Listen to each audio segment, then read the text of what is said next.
Good morning. I'm really glad you're joining me today. Just a lot on my mind that I need to talk to you about, and I'm hoping that you'd help me get through it. First off, I hope you slept well. It's a beautiful, cool morning, and I'm gonna go for a walk in the woods with the dog, and even as I get out to go along the path, you can see the path is a bit overgrown. The path is kind of hard to see. It's, and oddly enough, that's kind of how I feel this morning with the thoughts that I have. I see the path, but it's kind of obscured with. So I'm hoping you'll help me through this. I don't want to be muddled about my thinking, but as much as I've meditated on it and try to make it concise, I don't know. So bear with me. Again, I hope you slept well, and it's a nice, cool morning, and the dog is happy, and I have been meditating on a sentence, and the sentence is, "Blessed are those who are poor, for they shall inherit the kingdom of heaven." All right, boom, right away. It's like, hey, what's all this about? And so, blessed are the poor, for they shall inherit the kingdom of heaven. That's words out of what's called the Beatitude. It's Jesus' words written down by first-hand witnesses, who therefore know and said, this is what he said, and blessed are the poor.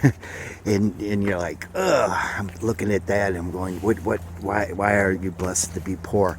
And I have to start off working on this by making sure in my mind I get this, and help me through this.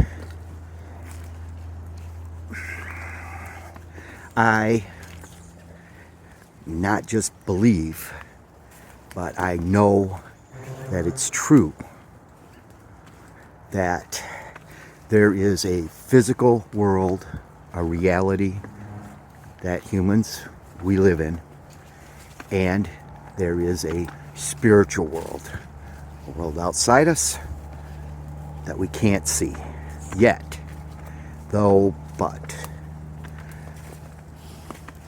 the spiritual world influences the physical world, and the physical world influences the spiritual world.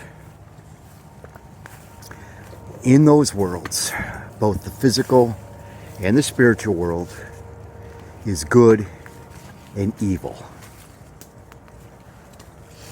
Without defining any of this stuff too far,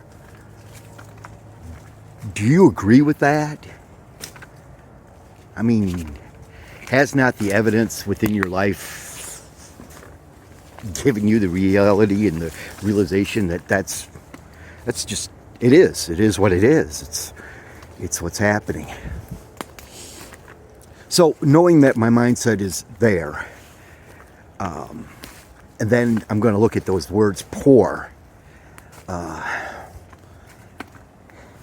And so when Jesus was talking, and all scripture is read in a whole, and it's always horrible to just take one verse, because you're going to see what I'm going to go do with it. But I'm doing it because I know a lot of the biblical words and what's behind some of the words. Poor can mean two things. In the physical world, it would mean lacking of resources. In the spiritual world, it would be lacking of resources from the spiritual world. So, on earth we can be poor, lacking of resource. in the spiritual world, we can be poor, lacking the influence of the spiritual world. Now, even I say that knowing there's good and evil on that side and on this side. But stick with me. Would it not be true, and I've seen evidence of it, that being poor, lacking of resources in the physical world, makes you more open for the spiritual world?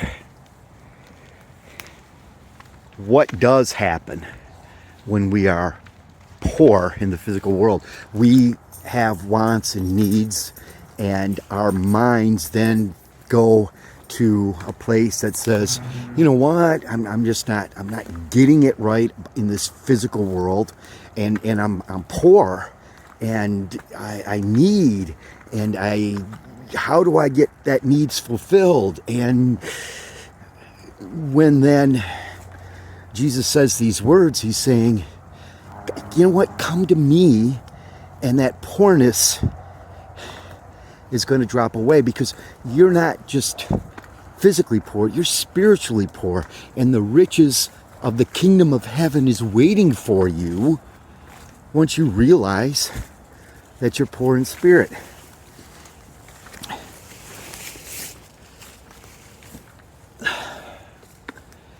So, in realizing that very same thing, a person who is poor in this physical world will gravitate and reach out to the spiritual world for help. And reaching out to God for that help, he helps them. And he does. And in some cases, it will appear that he is giving them the physical needs to be met. And you know what? Yes, he does. Here's my example. I spent some time in Haiti. It's quite a story in its own. We're going to be doing some way grunting and bending down here. And yeah, the physical world has got a hold of my body. I spent some time in Haiti, and I seen real poorness. I seen people with no resources, and not to even belabor it, you know what poor means in that situation. Yet the groups of people that I did spend time around, they were Christians. They were people who knew they were poor in spirit, and they reached out to God, and God showed them the way in through Jesus, and they were happy. They were poor, but they were happy because they were no longer poor in spirit. They were rich in spirit. And that even ended up manifesting itself because the way they were living their lives, no longer woe is me and pull down the other guy to my level or to feel cheated. They looked forward to whatever they received with thankfulness and gratitude. And how much I don't do that, and we don't do that. There's times, of course, that we're on our knees calling out to the spiritual world to fill our needs. And that is part of the problem.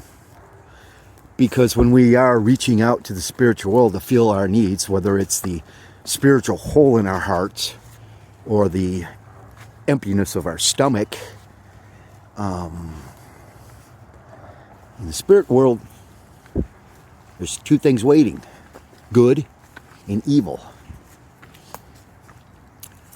And if we are to make the choice and look to evil as a fulfillment of those physical needs and those spiritual needs, evil is just so happy to have you. It is a war, and every casualty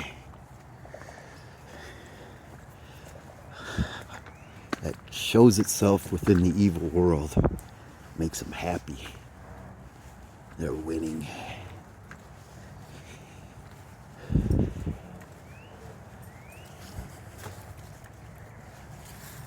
What do you think of that? There's so much more to talk about on that, but what do you think of that? Do you agree that we're in a physical world and that there is a spiritual world and that one affects the other and the other affects the other one? Do you see that? Can you see that being manifested through humanity?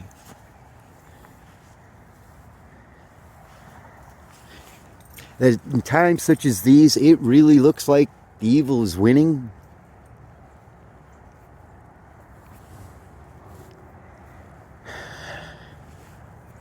I don't want evil to win over my life. Any of our lives. Give me some comments, will you? Help me out. Well, look, it wasn't very uplifting, was it? Sorry about that. I needed to get this off my heart. And I like your opinion on this. Help me through this journey as we go for a walk in the woods together.